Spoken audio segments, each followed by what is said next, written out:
वनभूलपुरा हल्द्वानी शहर के इस मोहल्ले के बारे में हर कोई जानना चाहता है। वनभूलपुरा में ऐसा क्या है 1000 पुलिस वालों की जान पर बनाई। वनभूलपुरा में ऐसा क्या है कि 3 घंटे तक पुलिस वाले पत्थरबाजी के बीच फंसे रहे और उन्हें बचाने के लिए फोर्स भेजनी पड़ी। वनभूलपुरा की 3 बड़ी बातें हैं। पिछले 20 साल में वनभूलपुरा की डेमोग्राफी बदल गई। पिछले 10 साल में वनभूलपुरा का बेसिक स्ट्रक्चर बदल गया और वनभूलपुरा का कानून बदला जा रहा है। ये हल्द्वानी का वनभूलपुरा है, जहां पर 80% मुसलमान रहते हैं। यहाँ की संकरी गलियां किसी भूल भलैया से कम नहीं है। अगर कोई अनजान शख्स पहली बार इन गलियों में आए तो कंफ्यूज जरूर हो जाएगा। ऐसे में उस पर पत्थर और पेट्रोल बम से हमला हो तो फिर क्या होगा? वही जो 8 फरवरी को हुआ। पेट्रोल बम से हमला कर दिया गया, दर्जनों लोग घायल हो गए, किसी का सिर फूटा, किसी का हाथ टूटा। हालात इस कदर बिगड़ गए कि सरकार को शूट एट साइट का आदेश देना पड़ा। हल्द्वानी में कल हिंसा की जो चिंगारी भड़की, उसका असर यकीनन आज भी है। कर्फ्यू लगा हुआ है, लेकिन किस तरह से जो चैलेंज है वो प्रशासन के सामने आया, उसकी एक तस्वीर आपको दिखाने की कोशिश करते हैं। इस पूरे एरिया को दिखाते हुए टॉप एंगल से कि किस तरह का जो इलाका है वो ये वनभूलपुरा है और क्यों यहाँ पर इतनी बड़ा जो चैलेंज है वो प्रशासन के सामने आया। दरअसल आप देखेंगे कि बहुत घनी आबादी है यहाँ पर और ये आबादी लगातार पिछले कुछ दशकों में और ज्यादा बढ़ती गई। जो हल्द्वानी के लोग हैं वो इस बात को कहते हैं कि पहले यहाँ हिंदू और मुस्लिम जो आबादी थी वो मिली जुली थी, लेकिन पिछले कुछ दशकों में क्योंकि उत्तर प्रदेश और दूसरे राज्यों से लगातार लोगों की तादाद यहाँ पर बढ़ी और जो मुस्लिम आबादी वो बढ़ती गई, तो हिंदू आबादी ज्यादातर यहाँ से उन्होंने मकानों को बेचा और दूसरी जगहों पर वो शिफ्ट हो गए। संकरी गलियां है और बहुत घनी आबादी है और इस इलाका का जो जिक्र है वो सबसे पहले आपको याद होगा जब रेलवे ने यहाँ अतिक्रमण के खिलाफ कार्रवाई की थी, उस वक्त ज्यादा सुर्खियों में ये इलाका आया था। हालांकि सुप्रीम कोर्ट से इन लोगों को तब राहत मिली थी और अब नगर निगम की तरफ से जब ये कार्रवाई की गई तो यहाँ हिंसा हुई और पुलिस ने, क्योंकि यहाँ पर अब कर्फ्यू लगाया हुआ है, तो कहा यही जा सकता है कि हल्द्वानी के लोग ऐसा मानते हैं कि धीरे धीरे जो डेमोग्राफी चेंज है वो यहाँ पर आया और पूरा जो इलाका है अब ये मुस्लिम इलाका है। और कई बार ऐसा होता है कि प्रशासन के सामने कोई भी कार्रवाई जब वो करते हैं तो उनके सामने यहाँ बड़ा चैलेंज पेश होता है। वनभूलपुरा आज जैसा दिख रहा है हमेशा से ऐसा नहीं था। यहाँ पर ऐसा तांडव, ऐसे हमले की कोई हिस्ट्री नहीं थी। धीरे धीरे वनभूलपुरा की तस्वीर बदली और तकदीर बदल गई। वनभूलपुरा में पहली बार हिंसा 10 साल पहले साल 2014 में हुई थी। 20 साल पहले वनभूलपुरा में कोई सोच भी नहीं सकता था ऐसा कुछ हो सकता है।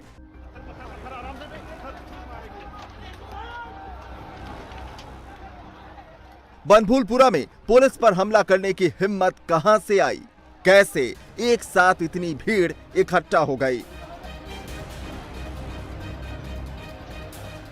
कैसे पुलिस उपद्रवियों के बीच फंस गई? इसके लिए वनभूलपुरा का नक्शा समझना होगा। वनभूलपुरा 29 एकड़ जमीन पर बसा है। बिल्डिंग एक दूसरे से चिपकी हुई हैं। कई अवैध मजार और मदरसे हैं। 50,000 की आबादी में 40,000 मुस्लिम हैं। उत्तराखंड की डेमोग्राफी बिगड़ी हुई है, बाहर के लोग बहुत आ गए हैं। ये कैसा इलाका था पहले, मतलब 20-25 साल पहले? बहुत शांतिपूर्ण, बहुत बढ़िया। आबादी किस तरह की? मुस्लिम आबादी थी या क्या? आबादी और हिंदू आबादी सब मिलजुल के रहते थे, कोई ऐसी बात नहीं थी। अब इधर बहुत माहौल खराब हो गया। बाजार में हमले की तैयारी थी, वो थोड़ा बहुत ये था कि तैयारी पूर्व से ही चल रही थी, तो यह है कि बाजार का हमला बच गया, नहीं तो बाजार इसकी भेंट चढ़ जाता। बाजार भेंट चढ़ जाता, नया बाजार, सारा का सारा बाजार क्षेत्र। डीएम ये कह रही थी जो वंदना है नैनीताल की कि गांधीनगर में भी जाने की कोशिश उनकी थी। वो धीरे धीरे मतलब जो उनकी परिधि है, जो उनके डेडलाइन है, जो उनका बाहुल्य क्षेत्र है, उससे बढ़ के वो बाजार और बाहरी क्षेत्र को निकलना चाह रहे थे, जो कहीं ना कहीं शासन प्रशासन की मुस्तैदी से बच गया। कुमाऊं की डेमोग्राफी बदलने का मूल कारण यही है कि सरकारी जमीनों में बेहिसाब बेतहाशा बाहर का आदमी को गलत तरीके से बसा दिया गया है और वो कहाँ का है ये किसी को जानकारी नहीं है। कोई उसका पता ही नहीं है कि कहाँ का आदमी है, कहाँ का आदमी बैठा हुआ है और उसकी जो हरजाना भुगत रहा है वो यहाँ का मूल आदमी है, जो पुराना आदमी है, चाहे कोई भी व्यक्ति है जो 20-20, 30-30 साल से पुराने लोग भुगत रहे हैं, वो यहाँ का आदमी उसकी कीमत भुगत रहा है। बीते 10 सालों में अचानक यहाँ मुस्लिम जनसंख्या का विस्फोट हुआ है। नतीजा, हिंदू वहां से छोड़कर चले गए हैं।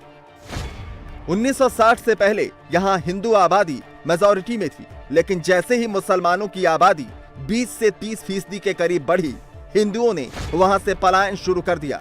कहा जाता है कि हिंदुओं की खाली जमीन पर मुसलमानों ने जबरन कब्जा कर लिया।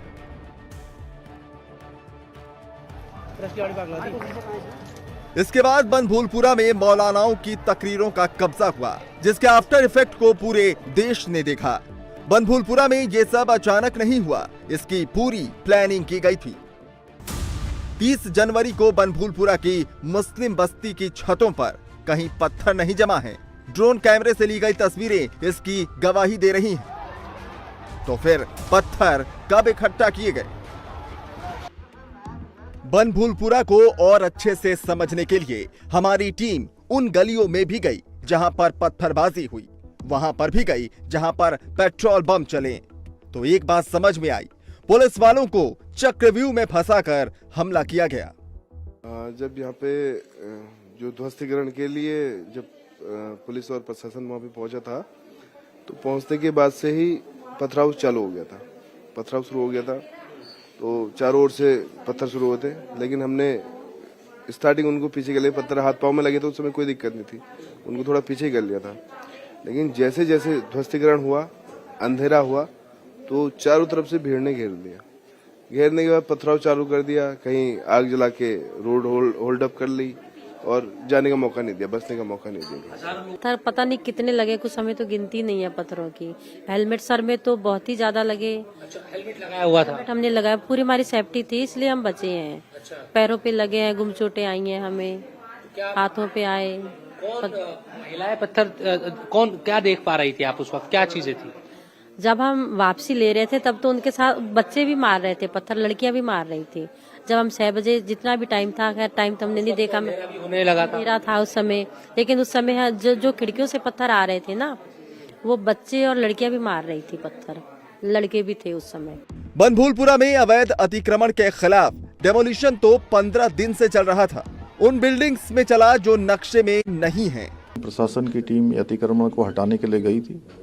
वहाँ पर सुनियोजित तरीके से बमों से, कट्टों से, पेट्रोल बमों से, पत्थरों से प्रशासन की टीम पर बहुत आगजनी भी हुई, हत्या करने का प्रयास भी हुआ, आगजनी हुई। और यहाँ के जो उत्तराखंड राज्य का जो माहौल है उसको ख़राब करने का कुछ लोगों ने काम किया है। उनके खिलाफ कानून सख्ती से काम करेगा और पूरी घटना के जो वीडियो फुटेज हैं वो निकाले जा रहे हैं। जिन लोगों ने भी सरकारी संपत्ति को और जो लोगों की निजी संपत्ति है उसको नुकसान पहुंचाया, उन्हीं से उनकी भरपाई होगी और सख्ती से काम किया जाएगा। पत्रकार साथी और जो अन्य लोग जो घायल हुए हैं, जिनको चोटें लगी, हम उनके साथ हैं, उनकी पूरी देखरेख हम करेंगे। लेकिन जिन्होंने ये गलत काम किया है उनके खिलाफ कठोर कार्रवाई होगी। बनभूलपुरा में जो बुलडोजर थे वो कोर्ट के आदेश के बाद चले, उन जगहों पर चले जो खास मोडस ऑपरेंडी का हिस्सा थे। बनभूलपुरा में अवैध मजार मदरसों की संख्या काफी बढ़ गई थी। मजहब की आड़ में सरकारी जमीनों पर कब्जा किया गया। जब अतिक्रमण पर एक्शन हुआ तो हमदर्दी कार्ड खेला गया। सोशल मीडिया पर इमोशनल कैप्शंस के साथ फोटो लगाई गई। विदेशी मीडिया के जरिए मुद्दे को इंटरनेशनल बनाने की कोशिश हुई। धामी सरकार को एंटी मुस्लिम दिखाने का पूरा गेम किया गया। इस प्रयोगशाला को सियासी सपोर्ट भी मिला। कांग्रेस नेता पी चिदंबरम के बेटे कार्ति चिदंबरम तो एक कदम आगे निकल गए। उन्होंने बनभूलपुरा के बहाने उत्तराखंड को हिंदुत्व की प्रयोगशाला तक कह दिया। उन्होंने ईरान तक से तुलना कर दी। कांग्रेस की एक टीम तो फौरन सुप्रीम कोर्ट पहुंच गई। सलमान खुर्शीद और इमरान प्रतापगढ़ी आंसू बहाने लगे। कांग्रेस को बनभूलपुरा के दंगाइयों से इतनी हमदर्दी क्यों है? दरअसल मुस्लिम वोट की बदौलत हल्द्वानी कांग्रेस का सबसे मजबूत गढ़ है। हल्द्वानी में 65% हिंदू और 32% मुस्लिम हैं, लेकिन चुनाव में हार जीत का फैसला बनभूलपुरा की मुस्लिम बस्ती करती है। 2022 के विधानसभा चुनाव में कांग्रेस के सुमित हृदयेश को 50,116 वोट मिले, जबकि बीजेपी के जोगिंदर रौतेला को 42,302 वोट मिले। कांग्रेस 7,814 वोट से चुनाव जीत गई। 8 राउंड तक बीजेपी बढ़त बनाए हुए थी, लेकिन जैसे ही 9वें राउंड में बनभूलपुरा का ईवीएम खोला, सारा चुनाव बदल गया। बीजेपी को 9वें राउंड में सिर्फ 189 वोट मिले, जबकि कांग्रेस को 7,806 वोट मिले। 10वें राउंड में भी बीजेपी को सिर्फ 606 वोट मिले, जबकि कांग्रेस को 6,939 वोट मिले। इसलिए कांग्रेस को अतिक्रमण भी अच्छा लगता है। नहीं देखिए, तो बहुत बड़ी चूक है प्रशासन और जो प्रशासनिक अधिकारी हैं जिनका बड़ा उतावलापन है, क्योंकि अभी वो जब कोर्ट अप्रोच जिन लोगों ने करा था उन्हें 14 तारीख की डेट उनके पास थी, लेकिन जल्दबाजी में और बिना कॉन्फिडेंस में लिए हुए वहाँ के जो लोग हैं, जो मौजूद लोग हैं, जो उनके मौलाना लोग हैं, तो उनको कॉन्फिडेंस में लेके बात करी जाती है। आप एकदम वहाँ पहुँच जाते हैं और बिना इन्फॉर्मेशन के और ऐसी कार्रवाई को अंजाम दिया, लेकिन अनुचित हुआ जो भी हुआ। आज आज़ादी के बाद से आज तक कभी हल्द्वानी शहर में ऐसा हमने कभी नहीं देखा, तो बड़ा काला दिन है, बड़े दुख का विषय है। समाजवादी पार्टी को भी बनभूलपुरा के मुस्लिम वोट अट्रैक्ट करते हैं। बीजेपी क्या न करा दे,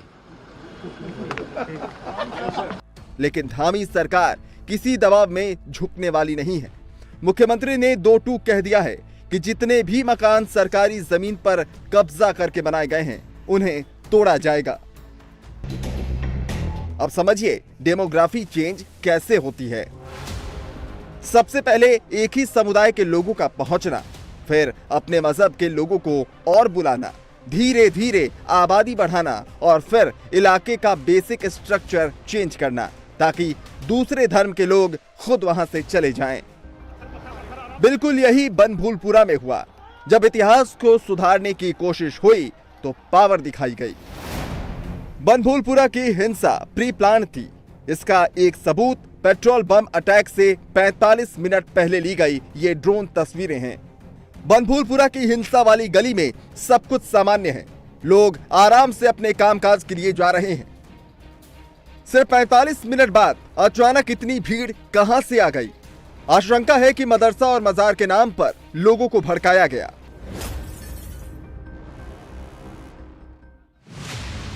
मुस्लिम बस्ती में भीड़ को भड़काने के लिए क्या टूल इस्तेमाल किए गए? क्या कहीं से अनाउंस किया गया? क्या किसी व्हाट्सएप ग्रुप का इस्तेमाल किया गया? हर एंगल से पुलिस जांच कर रही है, क्योंकि ये डायरेक्ट अटैक है। देखिए, हर तरह से बिखरा हुआ ये कंप्यूटर, ये फाइलें, जो ये कॉपियां है जली हुई, वो यहाँ पर नजर आ रही है। ये देखिए, ये कंप्यूटर देखिए किस तरह से दिखाई दे रहे हैं आपको, क्या हाल इनका हो गया है।